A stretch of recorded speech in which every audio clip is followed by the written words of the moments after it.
Hey, what's up out there in the land of the tube? This is Jeremy with Uppercut Productions in Oklahoma City. I'm back with another mixing series. I'm in between mixing projects right now, and I'm not tracking any bands at the moment. That's when I usually dive into the Cambridge technology site. A mentor of mine said you have to mix constantly. You have to mix something every day to get better, to have ear training and all that stuff. So that's what I do. I mix constantly. It's what I do. It's my passion. So let's dive in and I'll show you the track that I found to mix and the track we'll be working with in this series. All right, here we are on the Music Cambridge Technology site. You can see this link up below, and I'll leave another link down below. Give me a like and a sub while you're down there. It really helps the channel. Anyway, the name of the band is Unicorn Rodeo, and the name of the song is Maybe. And I picked this song because it had a lot of tracks, basically, and it's a good song. I don't mix songs I don't like. It doesn't turn out well. So let's go.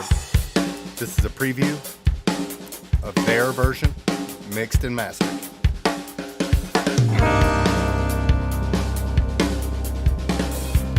Nice drum sound, clean guitar. Skip around a little bit.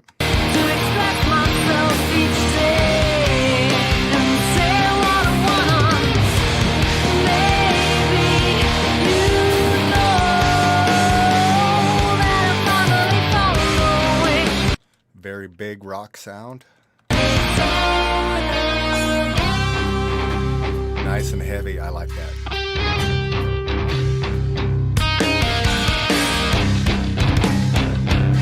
I can't wait to mix this. This is going to be fun.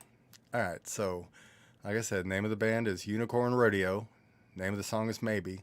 It's 54 tracks. If you click right here in this blue 1215 megabytes, it'll download to your system wherever your stuff downloads to, and it will look like this in a folder. Also, you can download the reference MP3 right here, which I have already added to my folder, and I have everything ready to go right here. So let's open up Reaper to a blank project. Go back to our folder. We'll open up the README. And it is 54 wave files at 24-bit, 44.1, which is exactly what I like to mix at. So let's highlight this title and name. We will go to Reaper and save project as. I already have a Unicorn Radio file in here, so I'm going to paste. And I get rid of all punctuation that is not needed. It just helps if you do lose files, you don't want all that punctuation. And it's create a subdirectory and copy all project media files into directory. That way everything we do will go into this file that we're creating right here. Let's go 9.13.22. Unicorn Rodeo, not radio. For some reason I keep saying radio. I apologize. So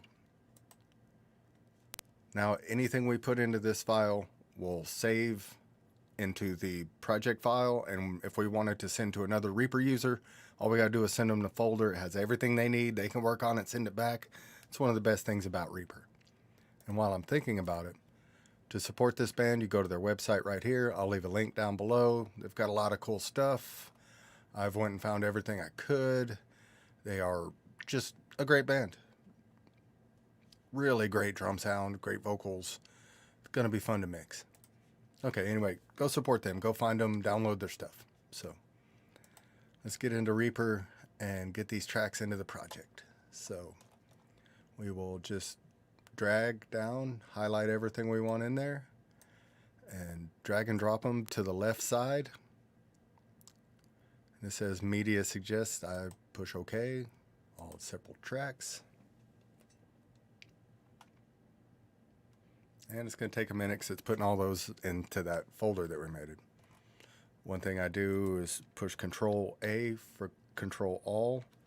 And then I bring everything down about 10 dB just to get a look at everything.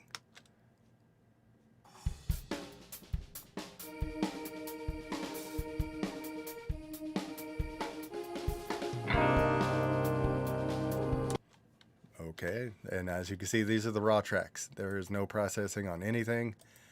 So let's add our reference track, which is the band's mix.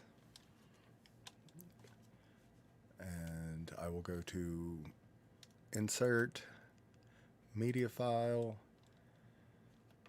Wait a minute. Sorry. If you were doing it from your desktop, you'll do it that way, but I already have the file in my project folder, so I will grab this and just drag and drop it right here into the blank file.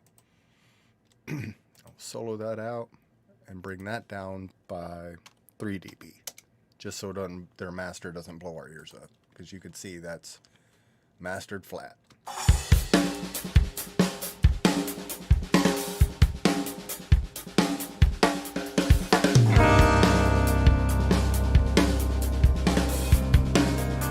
So that's the track we are going to try to mix past, match, or beat. That's how we roll.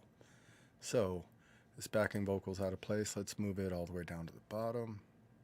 Like my vocals at the bottom. That's where it goes anyway. Got our drums here at the top, which is how I like it. So if you go to the actions menu, right here, actions, show actions list, and type in track color. You see right here where it says Control X, it says set selected tracks and items to custom color. I have it set to Control X. You can set it to anything you want and push add right here, any set of keys, and that'll be your key to select and color code tracks. Like it says, I have mine set to Control X. So let's highlight all of these drums. Push Control X. Brings up the color palette. I like my drums to be purple. Alright, let's move to bass.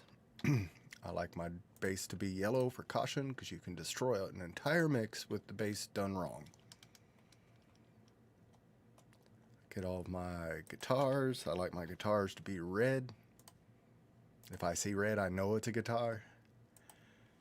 Find all these synths and cellos. And I color those orange. That's just what I use. Then I grab all my vocals. I'm going to color the lead vocals bright green. And the backing vocals dark green. And boom, everything's color coded. And that's how I like it. So, in the actions list also, you can go to actions list. And it's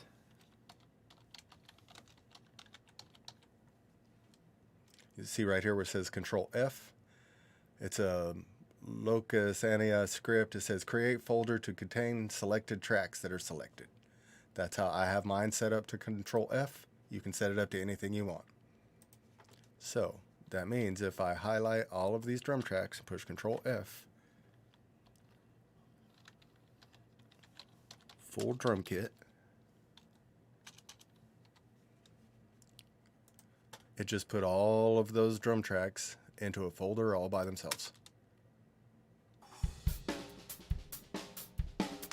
So to continue with that, I'm going to put all the kicks in a folder. Let's move these overheads and hi-hats down to where they go. Put all these snares in a folder. Put all these toms in their own place. These key commands that I'm showing you how to set up is the reason I use Reaper. Is after you get it set up, you can just blaze through mixing sessions. So there I have all my hi-hats and overheads in a bus called heads, toms in a tom bus, snares in a snare bus, and so forth and so forth.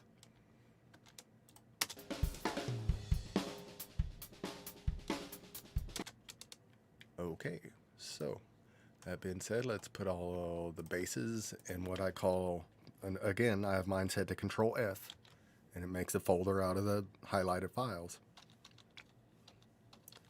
Create that one called the low bus. I'm going to put all these guitars in the same G bus for now. They will not stay that way because that's a lot of guitars, but just to get organized, to get started, just going to call it G bus. put all of my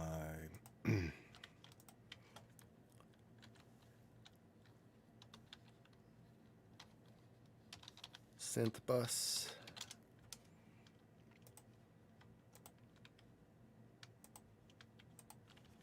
Control F again.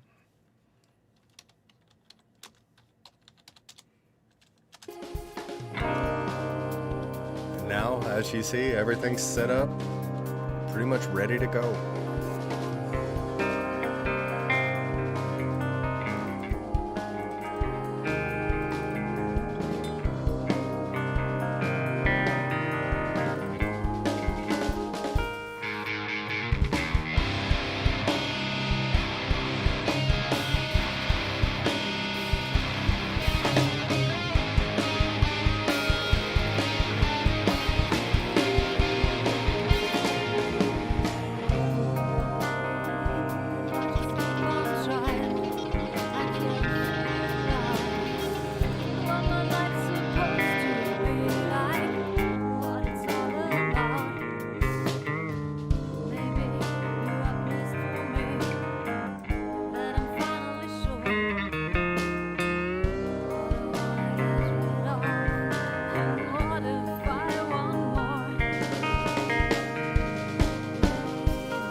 And there's no DIs.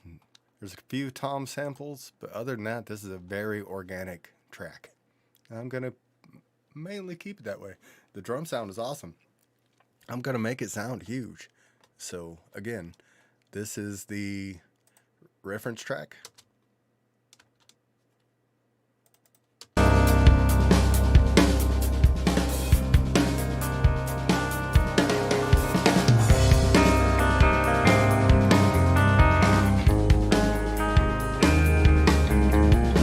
That's what we want to get, and these are the tracks we're working with.